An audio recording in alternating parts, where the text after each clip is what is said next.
আপনি এখন মারা গেলে মানুষ আপনার মোবাইলে চেক করে দেখবে এটাতে গান আছে, সিনেমা আছে।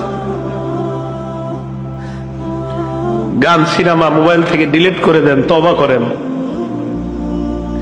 পৃথিবী সাক্ষী হয়ে যাবে যে ছেলেটা মারা গেছে, ওর মোবাইলে তো সিনেমা আছে, ওর মোবাইলে নাটক আছে, মানুষ সাক্ষী হয়ে যাবে আপনার গুনাহের। মোবাইল থেকে আপনি গান ডিলিট করে দেন, নাটক ডিলিট করে দেন। বন্ধুরা চাপ দিয়ে আমারে ফেসবুক খোলাইছিল, আমারে ফেসবুকে ইসলামী লেখালেখি করতাম। কিছুদিন পর বুঝতে পারলাম এখানে সময় লেখালেখি যদিও আমি করি, মানসিক যুদ্ধে লিপ্ত হইতে হয় ফেসবুকে। মানুষ পক্ষে লেখে, বিপক্ষে লেখে। পার্মানেন্টলি আমি ডিলিট করে দিছি, আমার কোনো ফেসবুক নাই। আমার জীবন কি চলে না বলেন? চলে, আগের চেয়ে ভালো চলতেছে।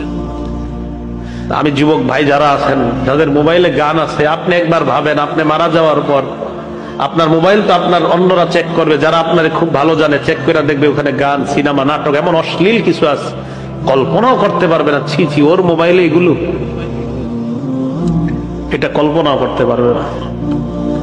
আবু ওয়াইল মাথাটা নিচের দিকে দিয়ে বলে যে গান অন্তরে মুনাফিকি সৃষ্টি করে, গান নেফাক সৃষ্টি করে।